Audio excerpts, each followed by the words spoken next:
My Destined 1, Tensura x Arifureta by Void Kane. Ch 60. The Empire. What kind of place is the capital of the Holshire Empire? Might, strength, is the only words you need.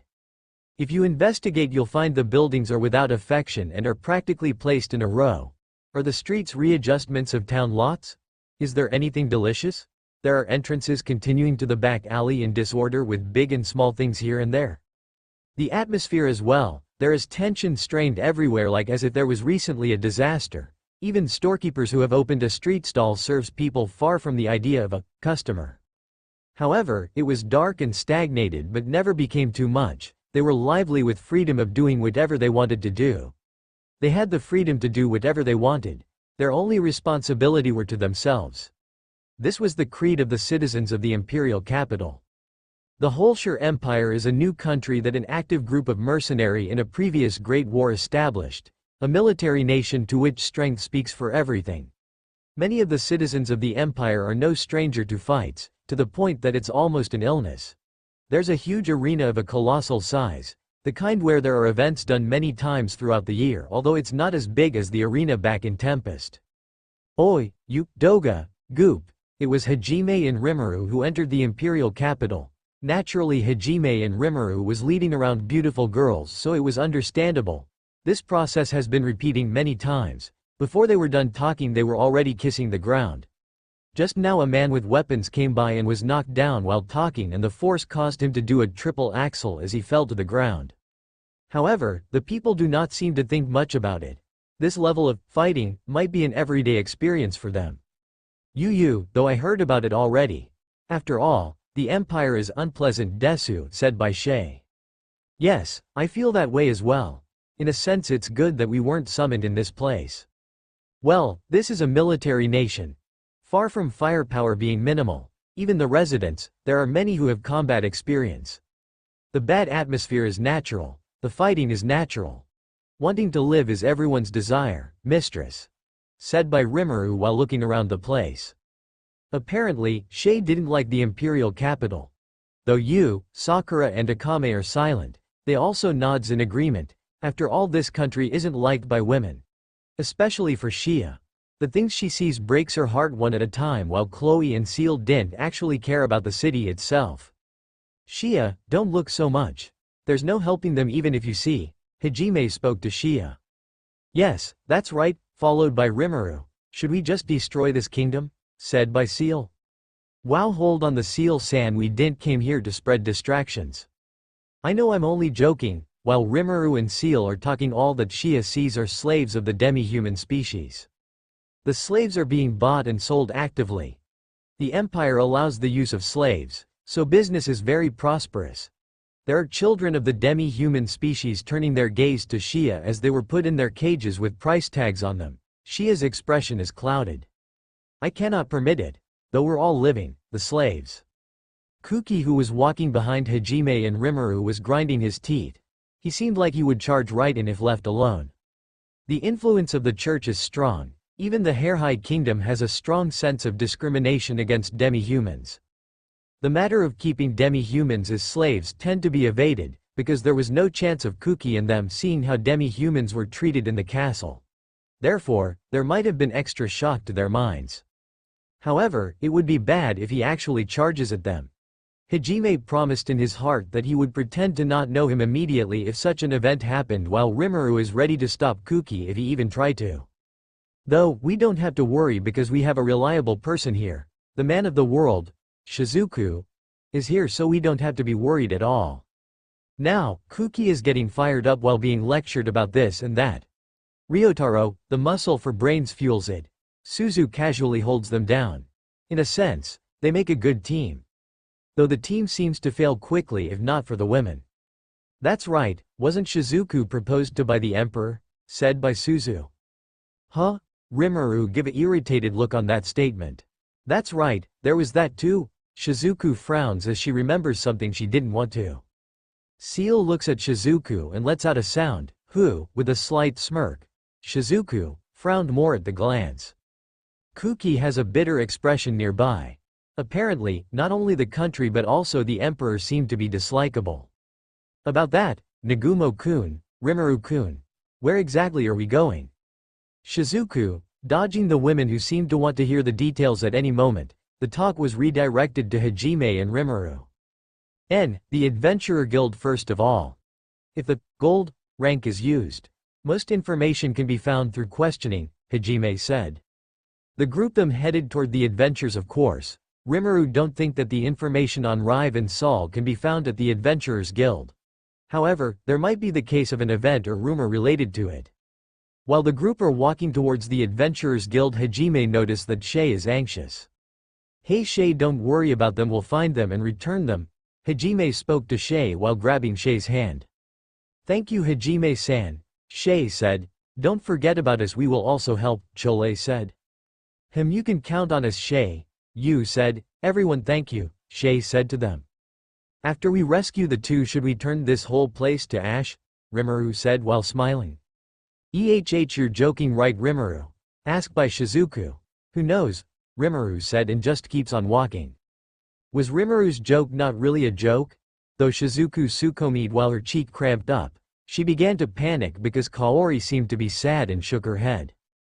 Actually, it seemed too much like a joke, because surely Hajime cannot destroy one whole country.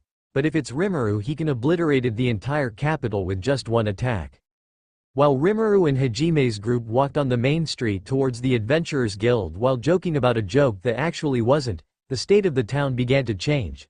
Several buildings were collapsed, and there was debris scattered everywhere.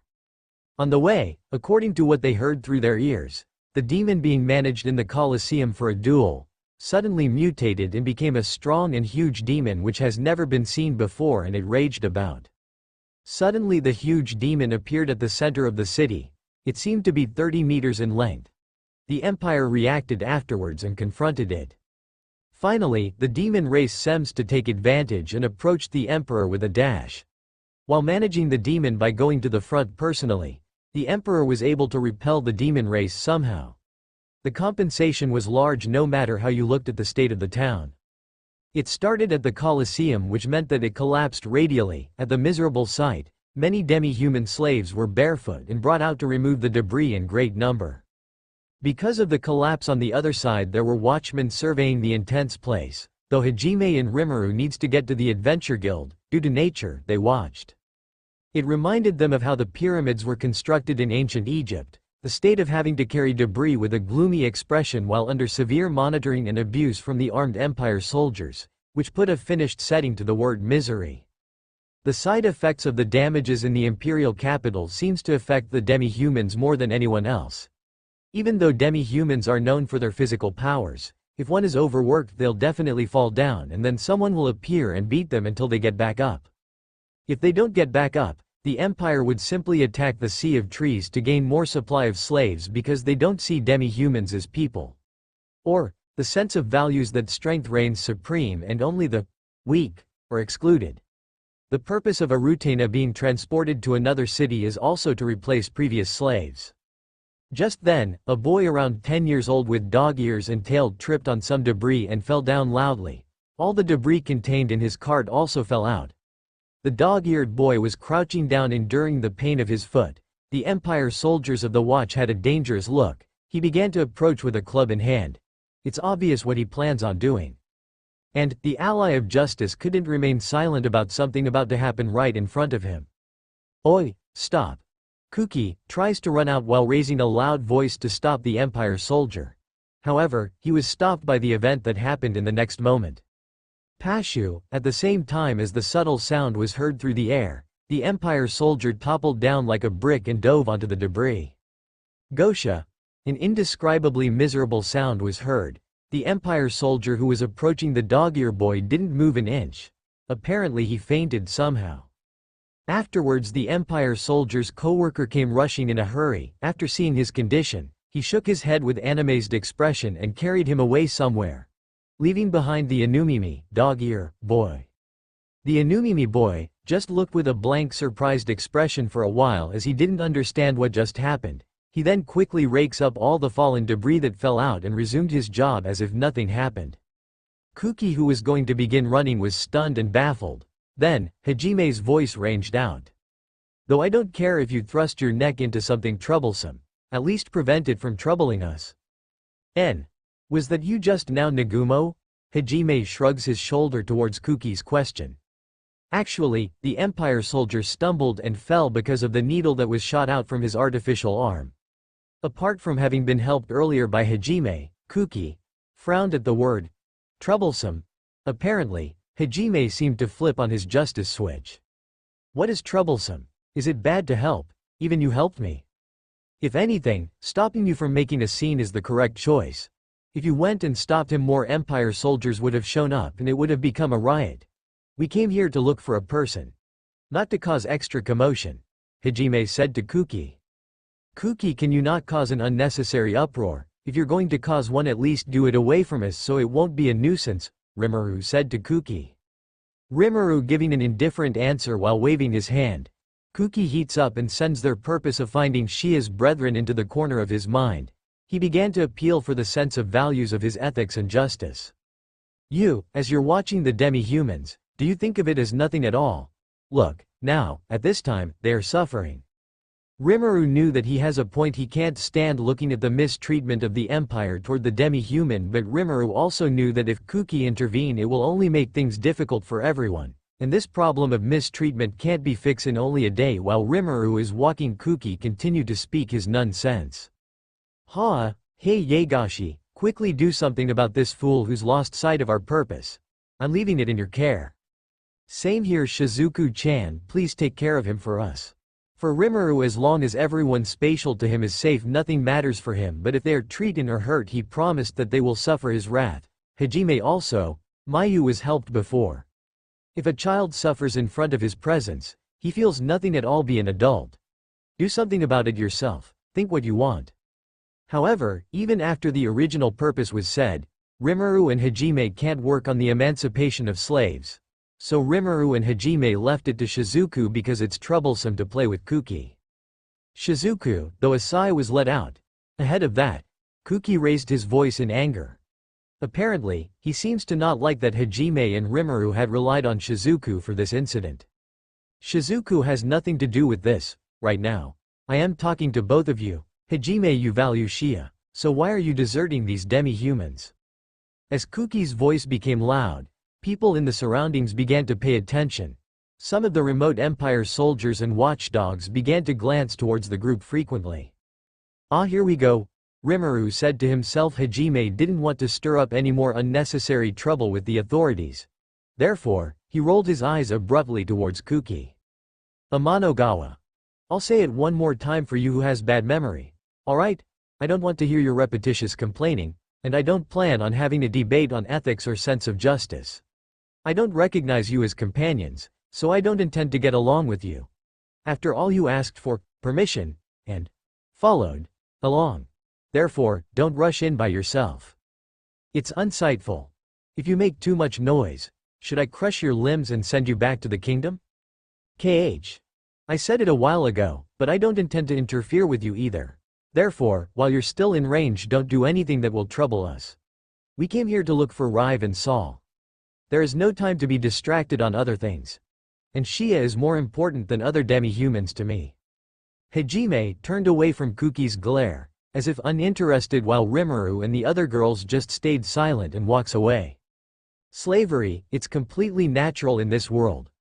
Though they're certainly receiving cruel treatment, it's bad to help a demi-human that's been enslaved in general. Because it counts as stealing another person's possession. Still, it's probably necessary to think about it eventually. The resolution to fight against the Empire itself to create a method of abolishing the slavery of the demi-humans. As it is, even if they help the slaves with force, there's a threat of retaliation and the demi-humans would be captured and treated more harshly than ever before. Kuki stares at the back of Hajime and doesn't move. Still being urged by Shizuku and them, he finally let it go reluctantly.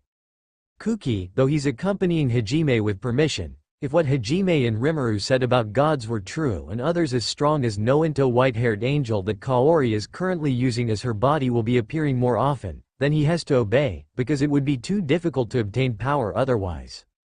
To be able to obtain the Age of God's magic by obeying Hajime and Rimuru was certainly the best choice.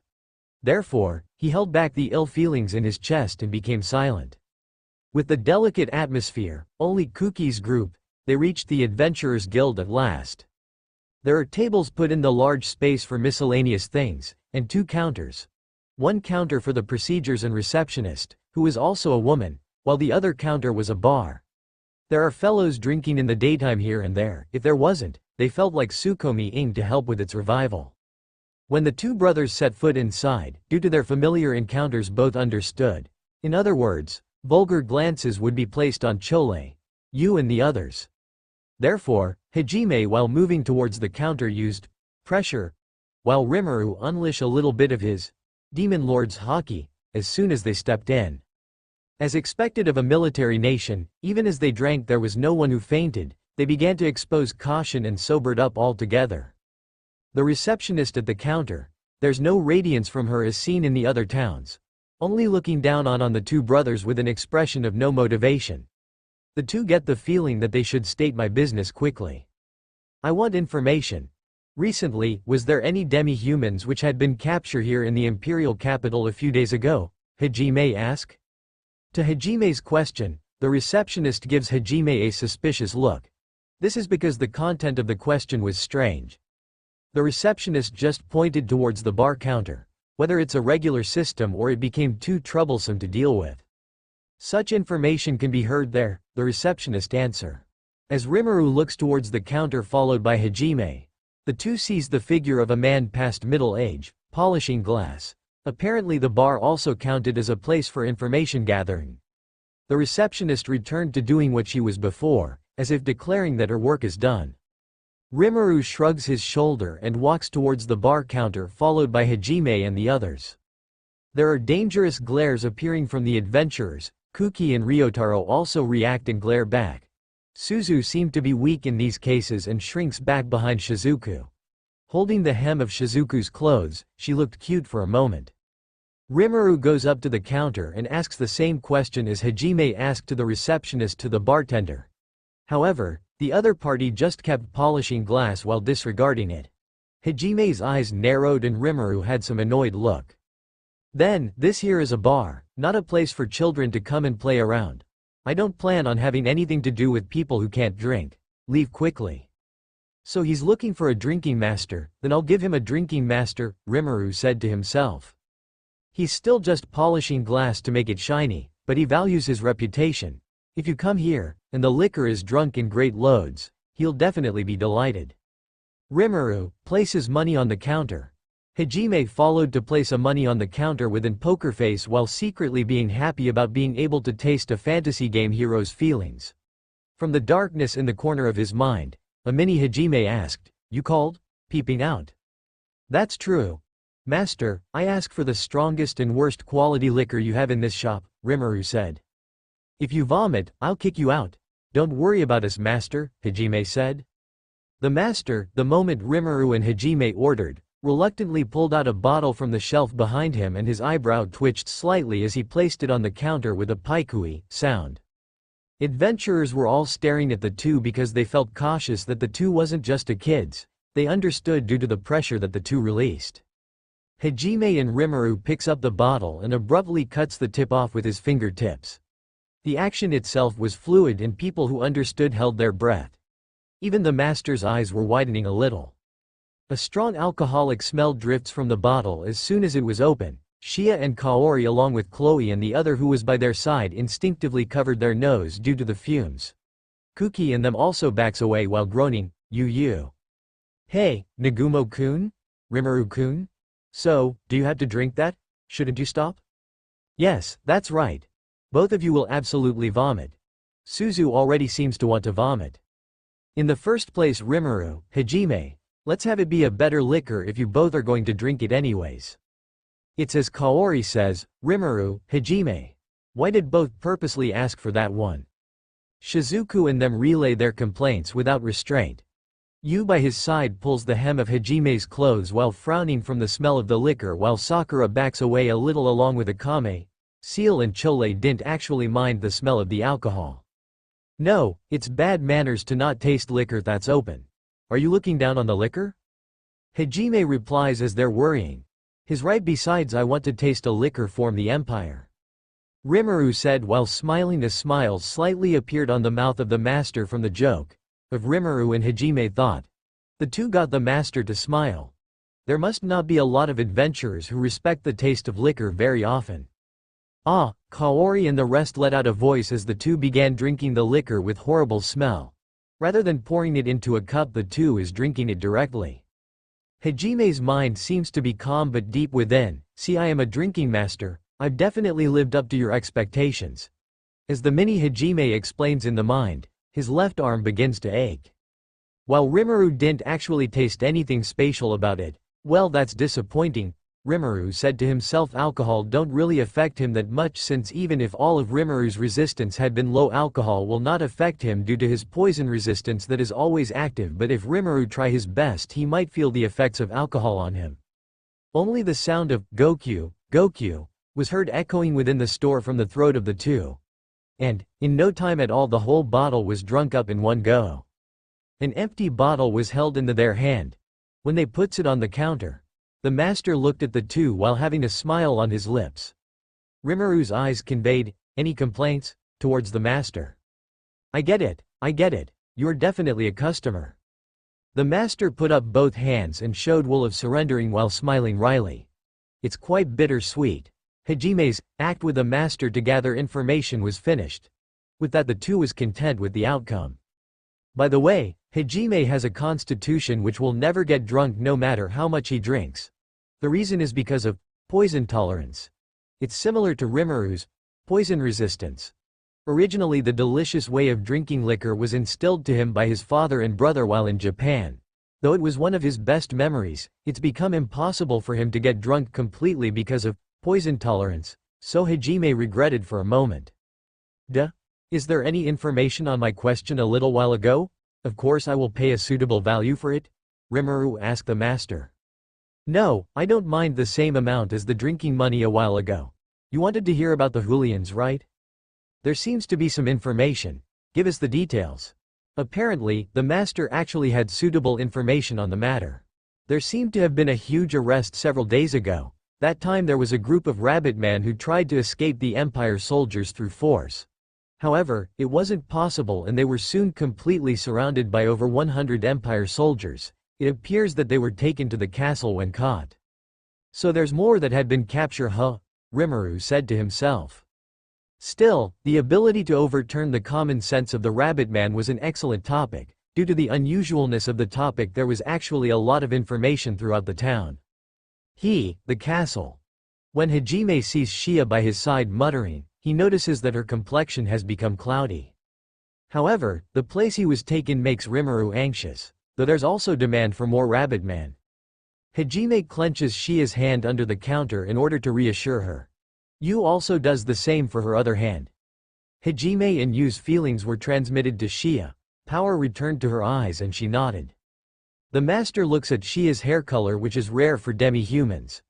The relation of the rabbitman that was caught could be guessed. Hajime suddenly asked an unexpected question to the master in a light tone. Master, if I paid the price, the Imperial Castle, would you give me information on it? Hajime asked, which makes Rimuru realize what Hajime intended to do. Though your question sounds like a joke, it doesn't seem like a joke when I look at your appearance. Though Hajime was smiling, the eyes that looked straight at the master wasn't laughing at all. Due to the strange pressure, even master's expression stiffened up a little. The content of the question is tricky as well. If answered unskillfully, the intention of aiding a rebellion will appear. Mostly because the Adventurers Guild is an independent organization, so there is no actual reason to have a rebellion in the Empire. Hajime, having based his assumption of this, asked his question and put the master in a bind. However, though the master is someone that belongs to the Adventurers Guild, it's also his home country. If it's known that he sold information on the castle's stronghold, he won't get away scot-free, therefore he cannot easily pass on that information. Because Rimuru had understand what the master was thinking, he started applying pressure, which caused the master to hesitate even more. So, the master finally decided on telling Hajime and the others of someone else who knew of the information to his question. There is a man by the name of Nadiru in the 4th unit of the patrol group. He's a former jailer. Nadiru. Alright, Hajime. Well, visit him. We're indebted to you, Master, Rimuru said with a bow. Because Rimuru didn't think that Master would tell information about the Imperial Castle to them, the next best thing would be telling them to someone else who knew. Rimuru and the other left the Adventurers Guild and walked out onto the main street. Meanwhile, Shia asked Hajime about the exchanges from a while ago. Anyo, Hajime-san, Rimuru-san. Being introduced to a former jailer person a little while ago, by any chance? Ah. In order to hear about the details of the palace, I will try to invade it tonight while you and Hajime will go and collect information. You guys go off and eat a meal at a suitable place, Rimuru replied. Hajime nodded to Rimuru's instructions and said, "We'll be back in 2 or 3 hours, Hajime." Shia's face changed to doubt after hearing Rimuru's instructions. Why is it only you three? And surely, Hajime, you're not just trying to get some time alone with you, always. Nah. Is that so, Hajime-san? No, that's no good. Just what are you thinking in this situation? Mew, it's always only you. Hey, husband. May I participate in the battle too? There's no way that would happen. How are we going to do that with the amount of people here? I'm not a guy who can't read the air. With the suspicion of Shia and Kaori who sensitively reacts to it, and, to Tio that demands a 3P, Hajime instinctively threw out a Tsukomi. Kui, Hajime's sleeve was pulled. It was you with blushed cheeks glancing upwards at Hajime. We're doing it outside. You. No, because we're not doing it, Hajime. How are you guys going to do that outside? Rimuru asked the two. You ignore Rimuru's question and continue to ask Hajime. Then, we're doing it indoors. No, it's not a problem of where we do it. Please just leave it there. Moo, I understand. I'll prepare for the battle at night. The battle at night, you're talking about the invasion of the Imperial Castle, right? That's what you mean, right? Yu's joke is clear. It must be a joke. Though her eyes had a sharpness to them which resembles a wild wolf about to prance on its prey with a bewitching atmosphere. Should we also do it, Rimuru-san, said Chloe. I agree, let's do it, Master, said Seal. We can do that later, Rimuru said with a blush. Then it's a promise, said by Sakura. Akame didn't said anything, but she just stand there while her face is red as a tomato. On the other hand, Shizuku, who had been watching the exchanges of Rimuru and the others, was considerably confused. Oh, how mature. It should be a conversation between classmates, but it's a mature topic. What do we do, Shizuku? After all, what can I do? But, Kaori still. What should I do? Should I be supporting my best friend here? Or should I scold them while it's not too late? I don't understand. The level of the conversation is too high for me. With Suzu, who was blushing and hiding herself behind Shizuku while squirming to keep the arrow inside, and Shizuku was muttering things, or Yuokan ka. I Tsukomi. The hero was blushing slightly, and the muscle for brains and Paspires ABC through Z was affected by Yu's bewitching atmosphere. You guys stop it already. The reason why it's just you and me is because if Nediru isn't obedient, a politer talk will be needed. You who's accustomed to reproduction magic will be useful, right, brother? Rimuru didn't say anything and just avert his look to Seal and the other. This little shit, Hajime said to himself with angry expression. Even I can use reproduction magic. Kaori, you should leave it to you this time. Shizuku-chan. Nediru was a soldier of the Empire. He wouldn't obediently give information about the Imperial Castle. In other words, force will be used through questioning. And reproduction magic would be useful in order to use force properly. It's too severe for Kaori. Shizuku, who guessed Hajime's intentions, calms Kaori down.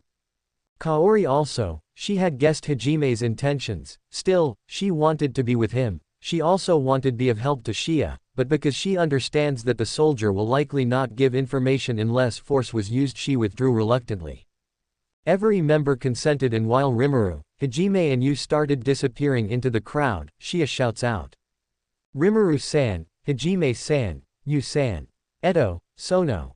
She doesn't appear to have the right words yet. A troubled smile appears on Hajime's face when he saw that Shia was stumbling with words. Surely, it was the same serious atmosphere she has in the labyrinths. After all, Shia said the words with a smile and slightly embarrassed to Hajime. Keep H to a moderate level. PFF'd, Rimuru. It's ruined. This damned rabbit. After Hajime shouted back, he grabbed Yu's hand and disappeared into the crowd while Rimuru followed them. Several hours later, they returned to where Shia and the group was on standby. Yu was strangely glossy and Hajime was haggard while Rimuru is eating something. What exactly did they find out?